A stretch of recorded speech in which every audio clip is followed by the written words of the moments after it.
Selamat siang semuanya. Selamat datang di suara saya kedengaran ya harusnya. Oke. Selamat siang semuanya. Selamat datang di perkuliahan untuk siang hari ini. Untuk hari ini kebetulan karena Pak Risman kebetulan sedang ada event di luar kota, jadi kemungkinan akan uh, telat masuknya atau belakangan. Jadi untuk hari ini kita bakal uh, masuk ke sesi praktikal terlebih dahulu. Sekali ya, share screen.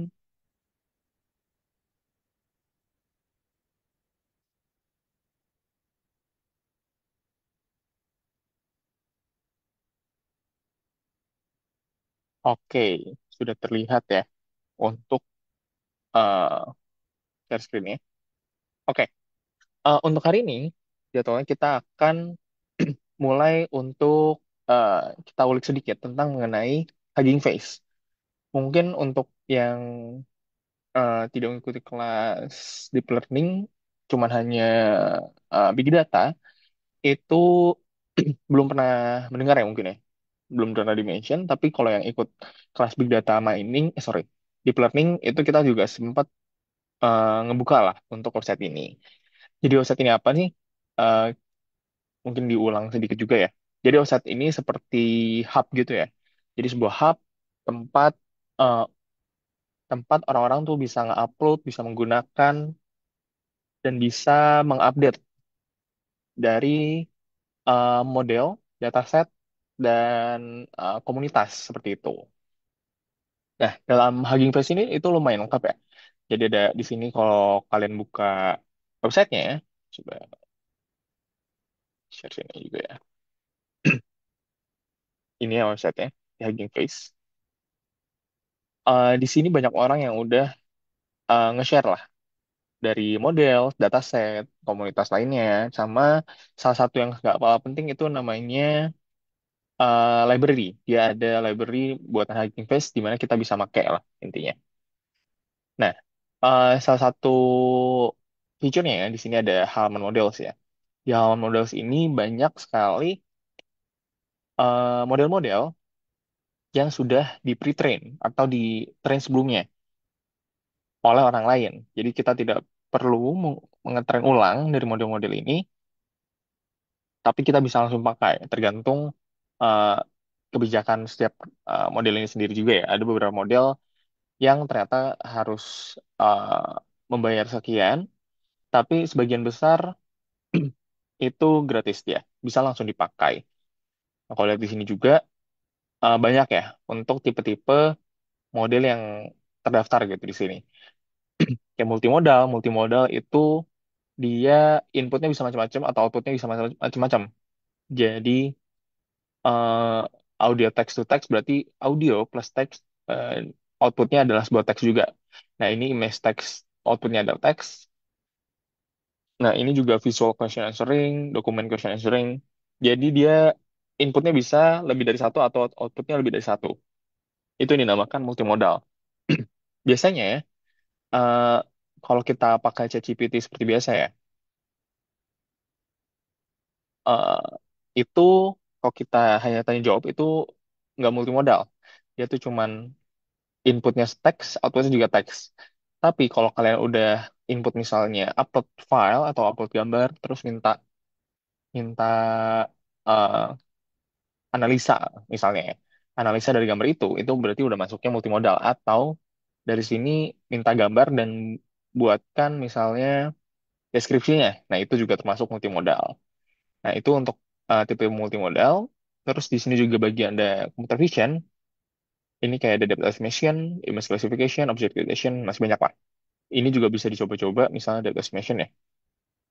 Tergantung modelnya, biasanya dia juga bisa melakukan inference lewat website ini ya, tanpa harus codingan. Tapi tergantung modelnya juga dia menyiapkan apa enggak. Kita lihat image classification, nih, biasanya ditaruh di sini kalau dia menyediakan ya. Tapi ini kayaknya banyak yang tidak ditaruh. Tapi kan kalau disediakan itu lumayan berguna lah. tanpa harus ngeran dulu. Seperti itu.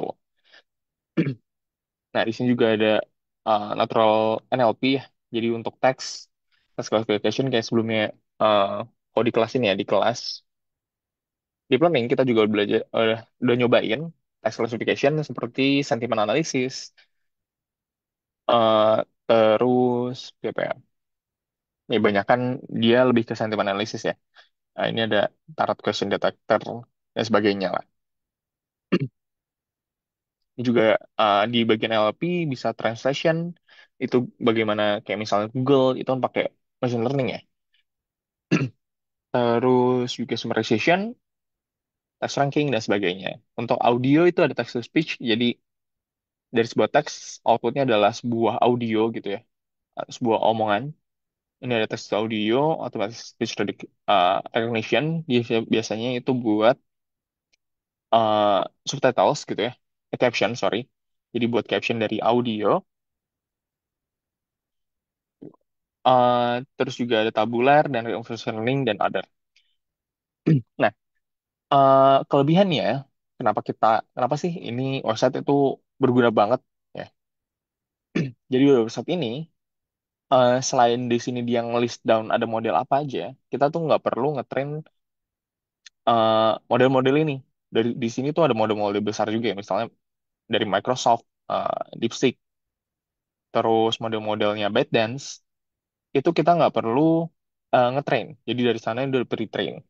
Nah, eh, ngetrain model-model seperti ini, kalau kalian coba di eh, mesin sendiri ya, local machine, itu pertama butuh resource yang cukup besar ya. Resource yang cukup besar dari mesin untuk trainingnya, eh, perlu GPU yang bagus juga, dan tentunya itu nggak murah gitu. Jadi dari sini kita bisa langsung yang udah di train aja. Yang kedua, itu waktunya. Di Kalau kalian coba nge-train sendiri, misalnya kalian nge-train ini deh, DeepSeek AI sendiri deh. Ini bisa jadi tergantung tadi ya, tergantung mesinnya juga. Kalian ngetrain pakai apa, itu bisa harian bahkan bulan-bulanan. Kalau pakai ngetrain sendiri. Nah, di sini bisa langsung coba pakai aja. Nah, kedua di sini juga ada uh, kolom untuk dataset ya. Jadi di dataset ini itu sebenarnya banyak. Sebentar. Jadi dataset itu misalnya dari coba dataset. Nah, dari Kaggle. Ada dari Kaggle, terus dari GitHub juga banyak, dari source-source lain. Nah, di sini juga dia menyediakan hub buat orang upload dataset. Dari dataset ini bisa di-train, nge-train model kita sendiri. Dan di sini juga ada beberapa spesifikasi ya. Jadi ada 3D, audio, geospatial, image, tabular, tipe tipe datasetnya ya. Terus ini juga kita bisa set berapa sih besar data yang ada di datasetnya. Kita bisa filter lah, bisa dibilang. Dan juga formatnya. Maka JSON, CSV, Parquet, uh, image, kalau kalau bentuknya image ya. Terus sound, web dataset, text, dan arrow. Nah, ini bisa kalian coba-coba juga. Di sini, eh sorry, itu kan cukup lengkap, tapi kalian di sini bukan satu-satunya ya. Kalau model ini jarang tempat lain yang menyediakan platform seperti ini. Sedangkan ke dataset sebenarnya banyak kayak tadi kayak Kaggle, ini juga salah satu platform yang cukup cukup sering dipakai untuk melihat atau mengambil dataset. Di sini juga terutama untuk big data ya. Big data kan itu gimana kita mengolah data-data yang masif. Nah, di sini tergantung spesifikasi yang kita search ya. Itu bisa mungkin kalau kayak di sini tadi dataset kayak di atas berapa nih? 100 M aja 100 juta. Ini udah hitungan udah gede ya. Ini satu miliar sampai 1 miliar ya. Ya, ya. Nah, di sini tempatnya. Nah, salah satu apa ya produk yang ditawarkan oleh si Hugging Face ini itu adalah sebuah library. Jadi library ini namanya Transformers. eh, Dibedakan dengan transformer yang kita kalau yang ini ya di pelajaran di deep learning. Transformer ini sebuah library dari yang membuat itu Hugging Face untuk kita bisa membantu lah, membantu pertama kalau kita pengen akses model-model di sini, model, dataset dan sebagainya yang ada di website Hugging Face ini. Kedua, untuk kalau kita ingin melakukan training. Nah, ini juga bisa sebagai wrappernya lah. Jadi yang ngebungkus seperti PyTorch atau Keras dan atau TensorFlow ya. Jadi eh, bisa lewat sini aja, langsung lewat library transformer ini. Nah, di sini kita bakal coba untuk menggunakan library transformer ini untuk menggunakan model-model yang ada di sini ya. Salah satunya, oh ya di sini ada dokumentasinya ya. Jadi ini ada dokumentasi untuk library transformers dan sebenarnya ini paling baru ya. Tapi di sini aku coba ganti yang kalau nggak salah 45,2 ini. Nah, ini salah satu yang aku udah coba lihat juga dan cukup lengkap. Mungkin bisa sekalian dicek mungkin teman-teman. Nah, dari sini kita bakal coba gimana sih cara gunain library transformer ini dan gimana dia bisa membantu gitu ya dalam kita misalnya nge-train atau menggunakan dataset dan sebagainya. Nah, di sini kalau dilihat ya, di sini ada kontennya apa aja, getting started-nya ada banyak tutorial di sini ya. Jadi kalau kalian pengen explore lebih lanjut juga bisa.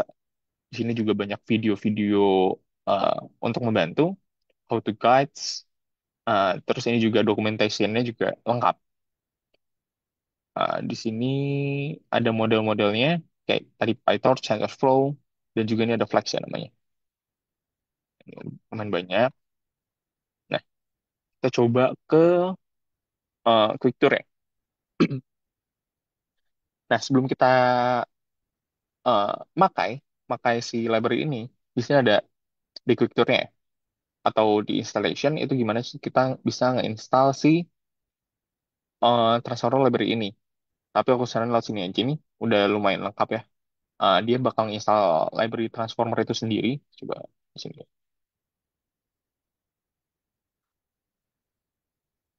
Nah, di sini dia bakal coba install transformer library itu sendiri, library datasets, evaluate, sama rate. Nah, ini ada beberapa library ya untuk mendukung si transformer itu sendiri. Tapi transformer itu sendiri juga udah lumayan lengkap seperti itu. Nah, itu untuk installation-nya. Nah, di sini juga dia sebutin buat install Torch atau TensorFlow kalau pakai TensorFlow. Terus kalau pakai Torch juga, PyTorch. Tapi untungnya di Google Colab ini dia tuh udah auto install ya si Torch atau TensorFlow, jadi kita nggak perlu install lagi.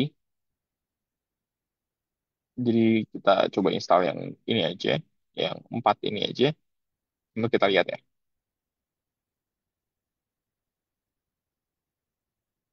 Nah, sambil nunggu dia installing the libraries ya. Di sini eh kalau lihat dari kulturnya, ya, kita agak scroll sedikit ke bawah, itu ada dia ngejelasin namanya pipeline. Nah, pipeline itu apa? Jadi pipeline itu nanti kita coba explore juga ya tentang pipeline ini ya. Kalau di sini deskripsinya pipeline is the easiest and the fastest way to use pre-trained model for inference. You can use the pipeline out of the box for main tasks across different modalities, some of which are shown in the table below. Nah, jadi pipeline ini dia itu bisa langsung dipakai gitu ya. Untuk misalnya kalian pengen uh, ngetet, sorry, bukan ngetren, pakai model yang ada di Hugging Face. Ini ada banyak model nih di sini, macam-macam juga, banyak tipe-tipenya lah. Nah, kalau kalian pengen pakai langsung nih, misalnya buat computer vision, data estimation, atau test classification, nah itu bisa pakai namanya pipeline. Nah, di sini ada banyak tes-tesnya. Jadi misalnya kalau kalian melakukan test classification, oh berarti define-nya seperti ini, pipeline test sentiment analysis. Kalau untuk test generation, pipeline test generation. Segmentation, object detection, segampang ini gitu, bisa dibilang. hanya kita define pipeline tesnya itu apa. Nah, kita lihat. Nah, besok ini udah install ya. Kita coba buat contoh ngeran pipeline. Nah, di sini start by creating instance of pipeline and specifying a task you want to use it for. Di sini for example ya, dia itu nyontohin pipeline untuk sentiment analysis. Kita coba copy aja,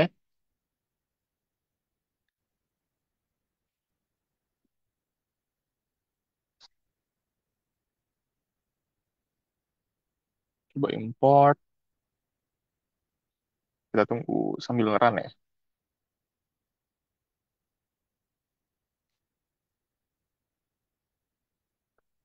Sentiment analysis dia bakal yang sini ya, sentiment masuk text classification.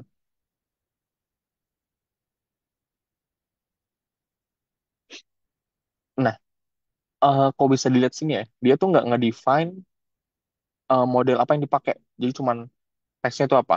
Kalau dari sini mana ya? Sentiment analysis. Di sini nggak ngelis ya. Dia harusnya masuknya ke text classification. Nah, sini. Yaitu termasuk si text classification ya. Aku lihat di sini. Oke. Di sini dia bilang kita cuman nge-define bahwa ini adalah pipeline untuk melakukan sentiment analysis. Kita nggak define model mana yang dipakai. Ini sebenarnya model itu banyak ya. Model itu kalau di scroll sini untuk sentiment analysis atau text classification itu ada 92.000 gitu. Nah, kalau kita nggak define model mana yang kita bakal pakai di pipeline ini, dia bakal uh, nge-pick satu default. Jadi si Hugging Face itu udah ada lah. Pokoknya defaultnya untuk kalau nge-set pipeline sentiment analysis tanpa nge-define model mana yang dipakai, dia bakal pakai ini, si Distilbert based on case finding inilah, si model ini. Nanti kita juga coba untuk kalau kita misalnya pengen define model tertentu yang pengen kita pakai. Nah, kalau di sini dia karena nggak di-define, dia bakal nge-default ke model yang ini. Dan di sini dia bakal nge-download semua konfigurasi dan model itu sendiri, model yang akan dipakai. Nah, di sini bisa lihat ya, model tensornya itu ada sekitar 200 megaan, 210-an mega.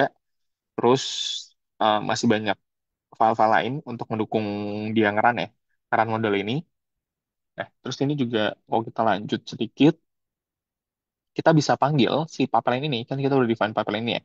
Pipeline kasih sentiment analysis, dimasukin variable classifiers. Nah, di sini kita coba run ini ya, run bawahnya. Nah, untuk run si pipeline ini, kita tinggal panggil ini ya, panggil si pipeline-nya, terus langsung masukin inputnya. Nah, dia langsung keluar outputnya. Jadi sesimpel ini aja untuk ngepakai sebuah eh, model dari Hugging Face. Misalnya kita coba input yang berbeda ya, hate this product. Product. Nah, dia bisa langsung negatif, skornya segini. Misalnya, nih, apakah dia ngasih netral ya? Netral misalnya, mungkin dia ngebok. Oke, dia nggak ada netral ya.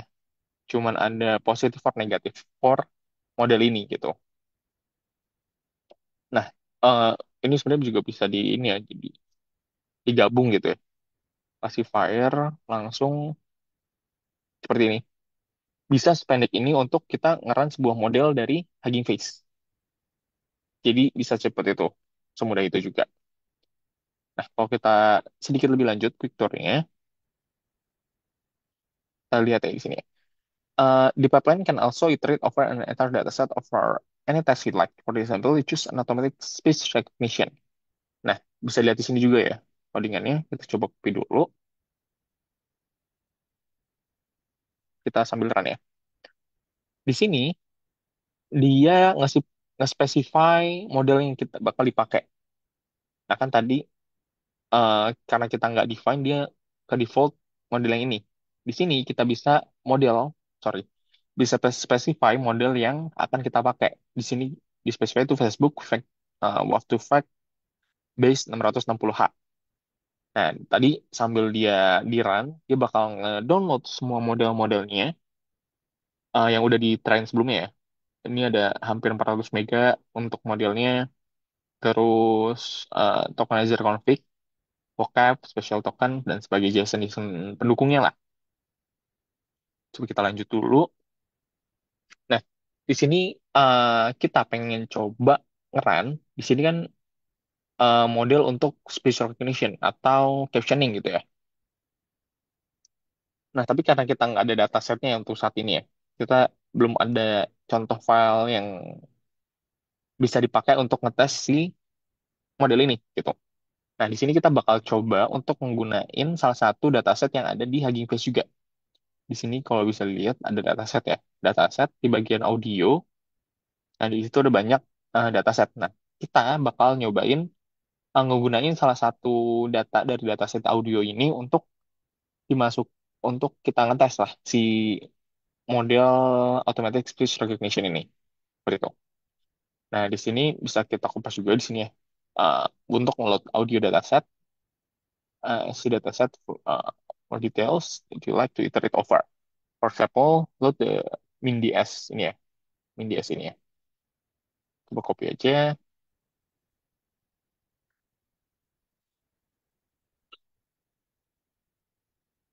Nah, dia coba ngedownload datasetnya ya. Ini custom code aja. Berarti untuk Hugging dataset khusus ini dia tuh ada custom code-nya. Nah, dia coba download sekitar 470-an mega.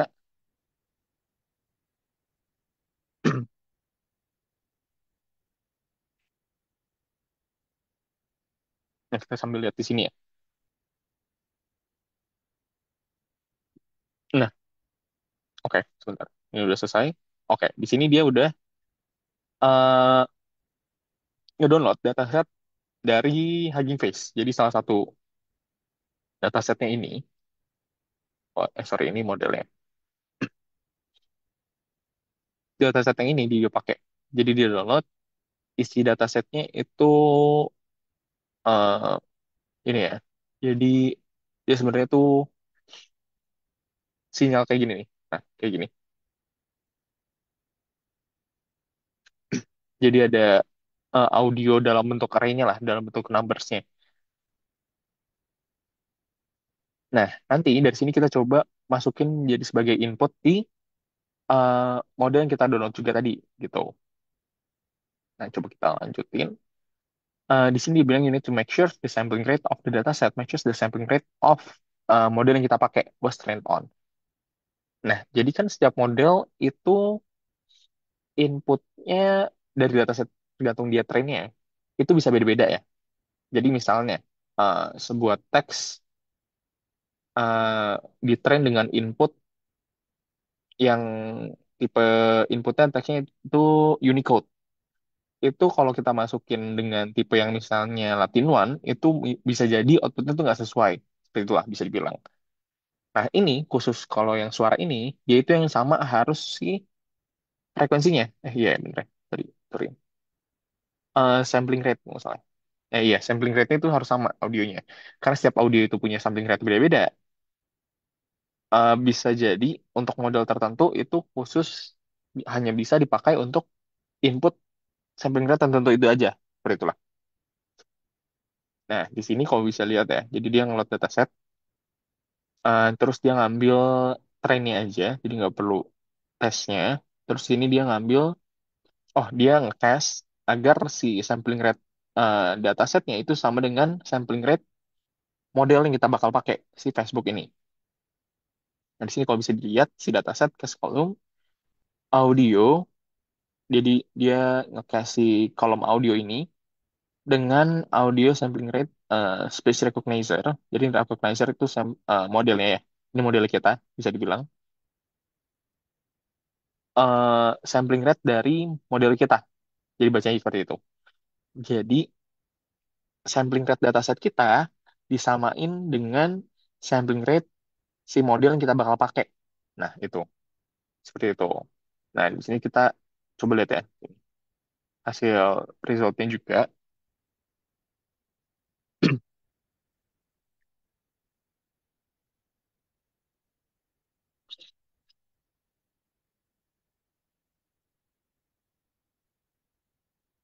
Nah, dicoba ngerun dulu ya. Jadi dia panggil modelnya tadi ya. Modelnya dia input dengan dataset. Nah, ini maksudnya tuh 4 baris atau 4 data pertama ya dari dataset. Dataset ini kan ada banyak ya. Misalnya bisa dibilang, aduh, isi dataset misalnya ada audio satu, audio 2, audio 3 gitu ya, misalnya. Sampai audio, misalnya dataset ini ada audio, misalnya ada 100.000 ya, berarti ya audio 100.000. Nah, di sini dia itu ngambil hanya 4 audio pertama. 4 audio pertama dia ngambil bagian audionya aja, gitu. Atau kalau pengen dilihat isi datasetnya, kita coba show dataset, misalnya indeks pertama. Nah, ini isi dataset kita nih. Path-nya itu di mana dia tempatnya di file save, terus si audio ini. Nah, di sini juga ada path-nya lagi, dan juga di sini array-nya ya. Jadi isi array-nya tuh isi audionya, data audionya. Di sini dalam bentuk numbers atau float gitu ya. Nah, tapi ini bisa beda-beda nih. Apa bentuk array-nya dari setiap model. Nah, tapi untuk model ini atau dataset ini juga itu tipenya tuh seperti ini. Data aslinya lah. Nah, nah di sini juga ada sampling rate-nya. Di sini 16.000. Di sini dia berarti ngambil eh, 4 indeks pertama. Jadi ada di sini ada banyak ya. Kalau kita lihat bisa di sini ya. Hitung panjangnya itu ada, oh cuma 500. Jadi dari 500 diambil 4 pertama. Nah, terus dimasukin ke model kita untuk diprediksi hasil eh, speech recognition ini seperti apa atau auto captioning seperti apa. Nah, dari outputnya itu diambil teksnya itu apa sih? Gitu. Coba kita bisa ini nggak ya? Result. Nah, ini outputnya. Output dari model itu seperti ini. Untuk setiap audio yang kita masukin. Di sini dia cuman eh, nampilin semua lah.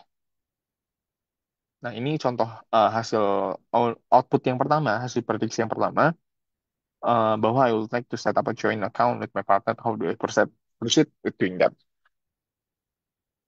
Nah, jadi segampang itulah untuk kita bisa mengakses model-model yang ada di uh, si Hugging Face. Nah, selanjutnya salah satu eh, lebih dalamnya lah dari papen ini, kita lihat dulu. Oke, jadi setiap model itu punya banyak ini ya, banyak parts-nya lah.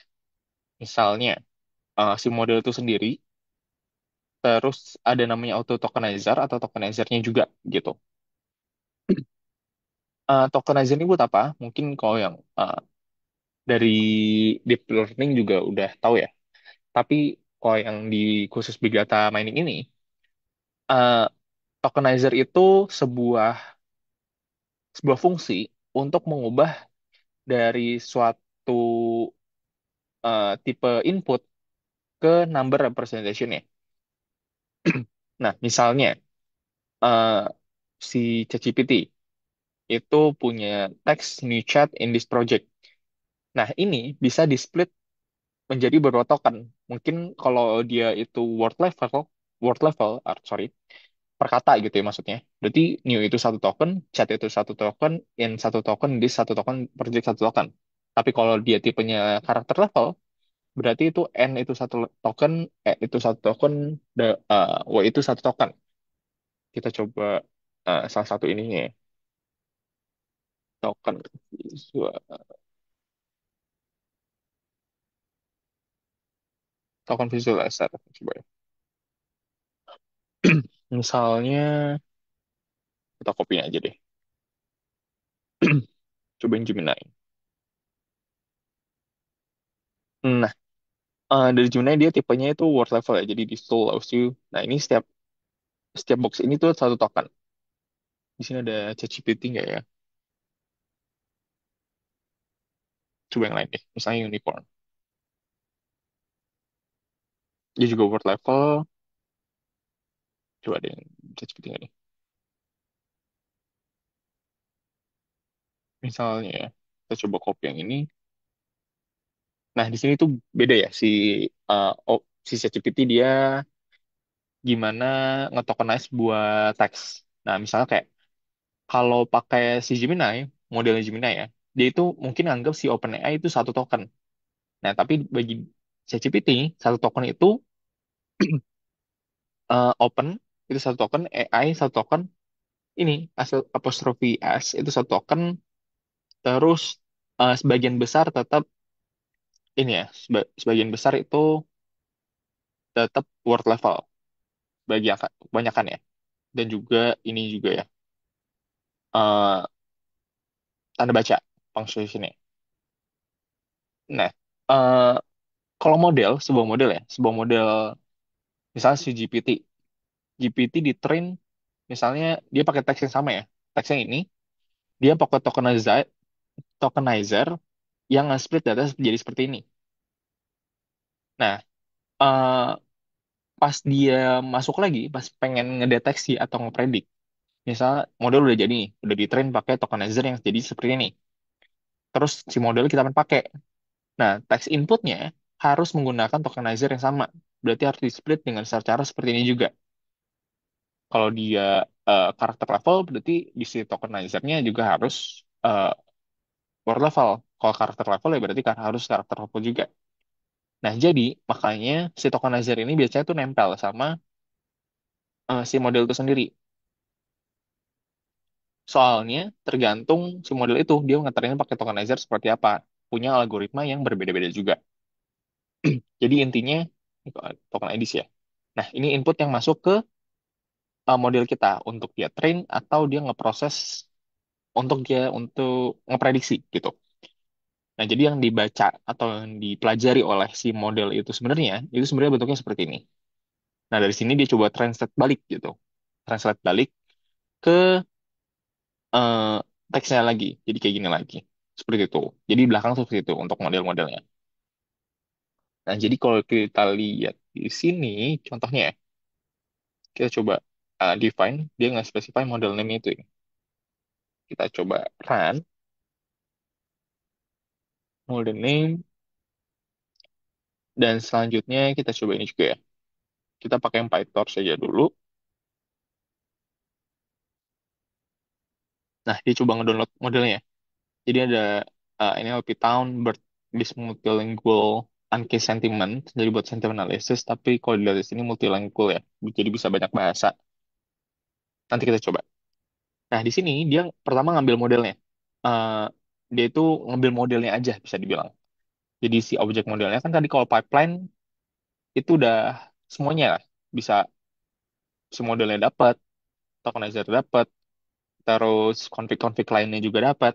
Nah, di sini bisa lah pakai si transformer library untuk ngambil modelnya aja atau ngambil si tokenizernya aja. Nah, itu kita bisa ambil ya si tokenizer dari model yang ada di Hugging Face. Nah, di sini udah ambil ya. Jadi config-nya si model itu sendiri dan juga si tokenizernya seperti apa. Nah, kita coba lanjut. Nah, terus ini kita bisa nge-define pipeline baru dengan model tertentu dan tokenizer tertentu. Nah, kita coba ini ya, copy ya. Nah, bisa dibilang untuk pipeline ini, si model NLP tahun ini ya, ini kalau bisa dibilang itu kita coba nge-breakdown aja. Jadi di dalam pipeline itu sebenarnya ngapain? Dia itu sebenarnya otomatis ya. Jadi dari model ini dia ngambil si tokenizer sama model itu sendiri. Nah, tapi bisa di-define juga. Jadi dalam pipeline ini kita specify model yang bakal dipakai itu model apa? Model ini, sorry. Model yang dipakai itu model seperti apa?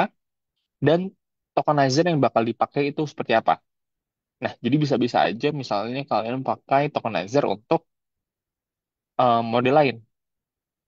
Nah, coba bisa dicoba-coba juga ya. Jadi dari model tokenizer dari model lain dipakai untuk input di pipeline sebuah model yang lain juga yang berbeda gitu. Apakah outputnya dia bakal eh, error kah atau tidak akurasi tidak akurat kah? Itu tergantung ya. Tapi bisa coba aja. Nah, di sini karena kita pakai model yang sama dari tokenizer yang sama, empat sekitaran ini, si pipeline dia, itu bisa dapat outputnya dengan sama ya. Eh, Label 5 stars, skornya 0,7. Kita coba bahasa Indonesia bisa nggak ya?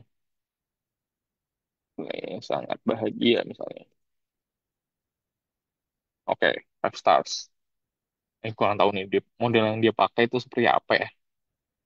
Hmm, apakah bisa dilihat? Ini, bisa dilihat NLP. Oke, dia nggak ada language bahasa Indonesia sebenarnya. Tapi dia digunainnya, oh nih, accuracy, exact matches, number of stars. Percentage of reviews, number of stars the model predicts. Minimum 1 sampai 5 ya berarti ya. Iya, betul. Oh, ini buat review. Berapa starnya? Seperti itu. Nah, jadi di belakang tuh dia seperti ini. Bentar.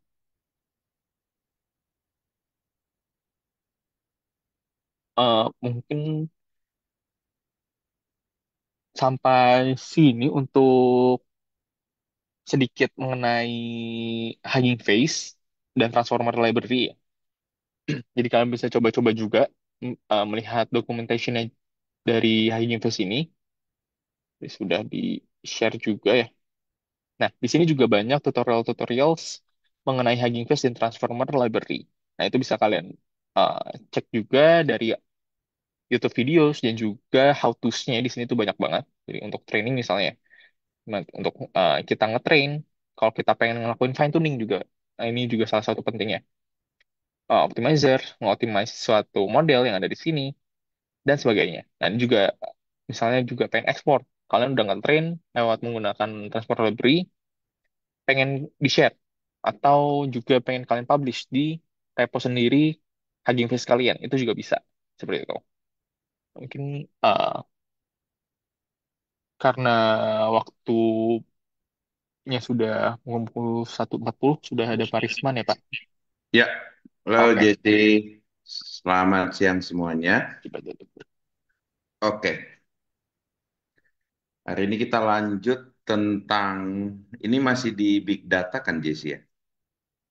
Betul Bapak. Ya, nanti jam 2 baru kelas yang um, deep learning ya. Oke, kita selesaikan dulu materi tentang recommendation system supaya kalian nanti bisa lanjut materi berikutnya di minggu depan. Oke? Mungkin quick aja, nggak akan bisa kita habiskan dalam 20 menit. Saya pengen share method lain selain collaborative filtering dan hybrid method yang minggu kemarin kita bahas. Uh, Netflix itu bikin perlombaan, siapa yang bisa naikin uh, dengan recommendation bisa menaikkan revenue mereka, mereka kasih $1 juta. Dikasih data 100 juta rating, 480.000 user, 17 ribuan movie selama 6 tahun datanya ya. Terus mereka disuruh bikin kompetisi. Pemenangnya ternyata salah satunya itu mengusulkan namanya latent variable model. Oke, ini udah nggak ada lagi dia punya kompetisi, tapi udah selesai ya. Tapi method-method yang dihasilkan dari kompetisi ini set the benchmark sama state of the art dari recommendation system. Kalian nanti bisa lihat banyak sekali recommendation system di recbole.com atau .org ya, kalau nggak salah. Nanti coba Jesse cariin Recbole punya URL. Di situ banyak paper, code yang kalian bisa reproduce ya. So Netflix ini bayangkan matriksnya pasti besar dan pasti sparse. Ada isinya misalnya ke bawahnya aja 17.000, ke kanannya, ke horizontalnya 480.000. Ini very big market. Matrix sebagian dijadiin data test, sebagian dijadiin training. Nah, salah satu pemenang dari lomba itu namanya Belcore Recommender System. Dia menang di Netflix Challenge. Idenya sebenarnya multi-scale modeling. Jadi dia ambil model hierarki. Coba kalian bayangin ada global effect. Setelah itu dia pakai factorization, kayak regional effect, dan local effect. Di lokal dia pakai collaborative filtering. Collaborative filtering ini untuk ekstrak local patterns. Kalian udah belajar minggu lalu ya, collaborative filtering itu seperti apa. Setelah itu di regional uh, area, dia implement factorization. Kayak dia dapetin rating matrix, dia factorize. Ya, untuk lihat apakah ada aspek-aspek di tengah yang disebut regional effects. Setelah itu baru dinaikin ke atas overall deviation terhadap user dan movie. Ya, nah, jadi yang menarik idenya kan, dia bagi hierarki global, lokal, regional. Oke, hasilnya bagus, mereka menang ya. Uh, di global efeknya dia bisa lihat overall deviation user movie dari yang rata-rata, nilai rata-rata misalnya 3,7. Nah, contoh misalnya film Six Sense ini, dia punya 0,5 star above average ya. Jadi hasilnya bagus. Dan juga di regional effect dia bisa lihat aspek-aspek factorization, dan di lokal dia implement collaborative filtering. So, in summary, sebenarnya kalau kalian sudah belajar user item atau item-item collaborative filtering, kalian bisa memodifikasi lagi supaya seperti yang Belcore, supaya dia bisa capture regional dan global ya. Uh, Anggaplah regional global itu laten. Laten itu maksudnya nggak kelihatan ya. Jadi dia mengekstrak laten patterns yang laten ya di dengan teknik Belcore yang dia punya. Oke, okay? So nanti pada saat kalian bekerja ya, uh, kalian bisa lihat yang rek boleh, bentar, rek boleh.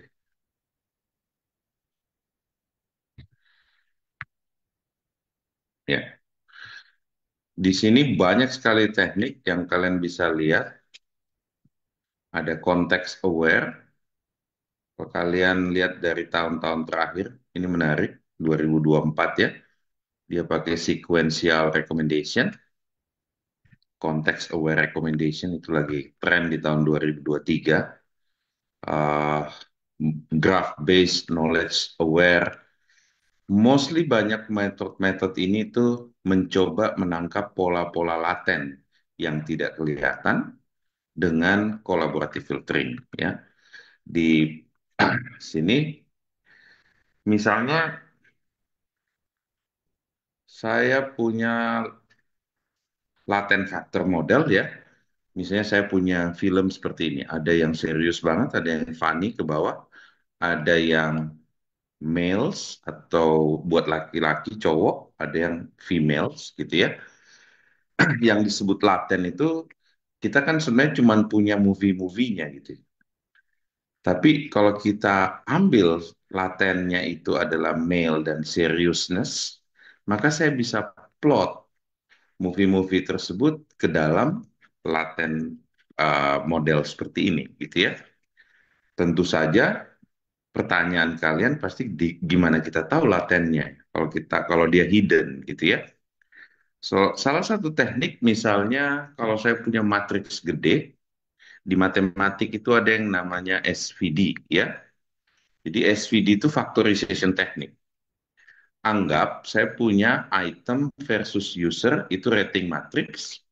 maka saya bisa memisahkan atau memfaktorisasi matriks rating tersebut menjadi dua matriks Q dan P transpose. Ya, saya anggap bahwa Q itu adalah item versus factors, latent factors, dan yang P transpose itu user versus factors. Kalau saya bisa memisahkan matriks rating ini menjadi Q dan P, ya, maka saya define bahwa latennya itu adalah factors, elemen faktor di dalam uh, matriks yang terpisah ini. Oke, okay? Teknik SVD itu udah banyak, library-nya juga udah banyak. Cuman kalau kita berurusan sama SVD yang di datanya Netflix, kalian bayangin besarnya matriksnya ya. So, kalau dia udah berhasil pisahkan, maka dia bilang ratings itu sebagai produk dari faktor-faktornya. Ya. Jadi kalau saya kalikan Q sama P transpose itu balik ke rating. Ya. Jadi sebenarnya kalau ini dikalikan itu rating. Tapi kalau saya kecilin, misalnya ada faktor-faktor yang kecil, saya hapus, itu artinya saya bisa ngecilin datanya ratings. Ini persis seperti kalau kalian belajar dimensionality reduction. Oke? Nanti dia balik lagi ke ratings itu ya. So, dengan dimensionality reduction kayak SVD tadi, misalnya saya ambil cuma satu dua faktor aja gitu ya, jadi saya nggak ambil banyak faktor, maka saya dapetin seperti ini. Saya bisa plot movie-movie tersebut ke dalam dimensi yang lebih kecil yang disebut latent factor model. Oke?